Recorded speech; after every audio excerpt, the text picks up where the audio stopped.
रात एक रहस्य। पिछले पार्ट में आपने सुना कि मेरा दोस्त मुझे समझा रहा था पर मैं नहीं माना। तो क्या मैं आज उस घर में जाऊंगा, ये सुनते हैं आगे। वह काफी देर तक मुझे समझा रहा था और मैं चुपचाप मुस्कुराते हुए दोनों की बात सुन रहा था और थोड़ी देर बाद बाय बोलकर अपनी कार से घर के लिए निकल गया। काश उस वक्त मैंने उसकी बात मान ली होती तो आज ये नौबत नहीं आती। लगता है कोई आवाज आ रही है, एक जानी पहचानी आवाज जो कुछ देर पहले मैंने सुनी थी। जमीन पर किसी के घसीटने की आवाज उस दरवाजे की बिल्कुल दूसरी तरफ से आ रही है। मतलब वो शैतान ताकत इस दरवाजे के दूसरी तरफ मौजूद है। मतलब वो किसी भी वक्त दरवाजे के होते हुए भी अंदर आ सकता है। डर के मारे मेरे बदन से इतना पसीना आ रहा है कि मेरे सारे कपड़े गीले हो चुके हैं। मेरा गला इस तरह सूख चुका है कि जैसे कोई इंसान तपती आग, उगलती धूप में बंजर वीरान रेगिस्तान की पीली गर्म रेत पर कोसों मील बिना पानी के चलकर थक गया हो। रात के 3 बजे थे। समय किसी बूढ़े थके कछुए की तरह धीरे धीरे भाग रहा है।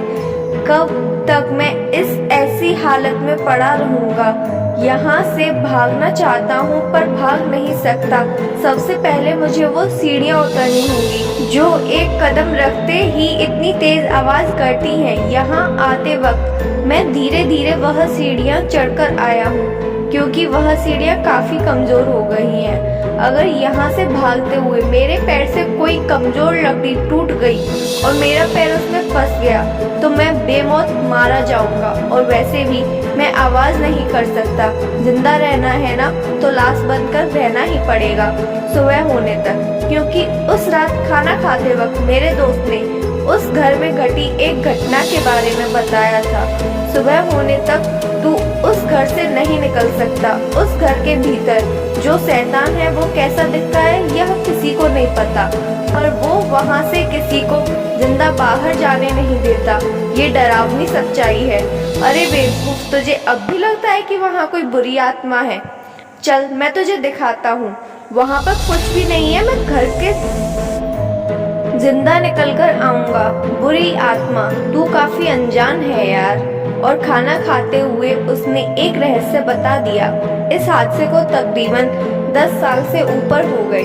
उस घर में पति पत्नी रहते थे। उसका पति शैतान ताकतों को अपने बस में करने के लिए पूजा पाठ किया करता। इसी बात को लेकर दोनों में हमेशा झगड़ा होता था। एक रात दोनों अपने बेड पर सो रहे थे कि तभी आधी रात को किसी ने उसके घर के दरवाजे पर दस्तक दी। पति दरवाजा खोलने के लिए सीढ़ियां उतरकर नीचे आ गया। उसके पीछे उसकी पत्नी भी चुपचाप खड़ी उसकी बातें सुन रही थी, पर ये बात उसके पति को नहीं पता थी। पति ने दरवाजा खोला और झट से हाथ जोड़कर अपने घुटनों पर बैठ गया। एक अजीब सी काली परछाई दरवाजे पर खड़ी थी जो पानी की तरह तरल और आकारहीन लग रही थी।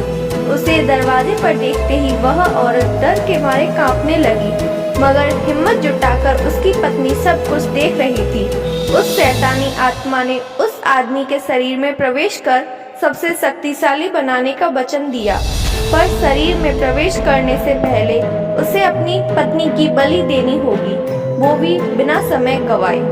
अपनी पत्नी की बलि चढ़ाने के लिए वो आदमी तैयार हो गया। यह विधि 2 दिन बाद पूनम की रात पड़ने वाले चंद्र ग्रहण के वक्त संपन्न करनी थी, पर किस्मत को कुछ और ही मंजूर था। पत्नी ने सब कुछ सुन लिया था।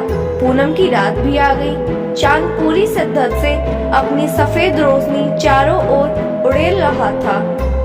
उस आदमी की नींद उड़ गई थी। उस वक्त चंद्र ग्रहण शुरू होने वाला था। उस आदमी ने तैयारी पूरी कर ली। पूजा पाठ की सामग्री जमा कर अग्नि प्रज्वलित किया। पास ही तेज धार वाला खंजर छुपाकर रखा। बेड पर सोई पत्नी को दोनों हाथों में उठाकर पुरास्थल पर लेकर रख दिया। पत्नी आधी खुली आंखों से सब शांति से देख रही थी। वो घर के तहखाने में थी। बीच में यज्ञ कुंड धूम धूम कर जल रहा था। हवन कुंड में लाल पीली आग की लपेटें जैसे नाच रही थी। उस अग्नि कुंड में एक एक चम्मच घी अग्नि में अर्पित करते हुए वो कुछ मंत्रों का जाप लगातार कर रहा था। कुछ ही देर में उस तहखाने के एक कोने से कुछ हलचल हुई और वही पानी की तरह दिखने वाली परछाई स्पष्ट होने लगी जो उस दिन उस दरवाजे पर खड़ी थी। चंद्र ग्रहण शुरू हो गया और वो शैतानी आत्मा उसके अंदर धीरे धीरे प्रवेश करने लगी कि तभी अंधेरे में छुपकर बैठा एक इंसान झट से बाहर निकला। उसके हाथ में एक तेज धार वाली कुल्हाड़ी थी। कुल्हाड़ी हवा में लहराई और एक के बाद एक घाव उसके पेट पर होने लगे। कुछ ही पल में उसके पति के जिस्म के 2 टुकड़े कर दिए, पेट के ऊपर का हिस्सा और नीचे का हिस्सा। दोनों हिस्से अलग अलग होकर जमीन पर फड़फड़ाने लगे। वो शैतान उसके पति के नीचे वाले आधे हिस्से में रह गया। उसके पति के टुकड़े करने वाले उस इंसान ने उसके पति के शरीर का निचला हिस्सा, जिसे शैतानी आत्मा ने जकड़ रखा था, उसे घर के पीछे वाले कुएं में फेंक दिया और ऊपर का हिस्सा कभी मिला ही नहीं। मतलब शिकारी खुद शिकार बन गया। अपनी पत्नी को बलि चढ़ाने वाला था और पत्नी के आशिक से उसी की बलि चढ़ गई। कहते हुए मैं ठहाके लगाकर हंसने लगा। सही कहा, पत्नी ने अपने प्रेमी से अपने शैतान पति को खत्म किया। तब से लेकर अब तक उस घर में हर साल चंद्र ग्रहण की रात बलि दी जाती है, पर गर्दन काटकर नहीं बल्कि पेट से काटकर 2 हिस्से किए जाते हैं। एक हिस्सा कुएं में फेंक दिया जाता है तो दूसरा कभी अनजान कमरे में फेंक दिया जाता है जो कभी मिलता ही नहीं। आखिर हर इंसान का वो ऊपर का हिस्सा कहाँ जाता है, वो कभी मिलता क्यों नहीं? ये जानने के लिए हमारी कहानी को सुनते रहिए और हमारे चैनल के साथ बने रहिए। Thank you.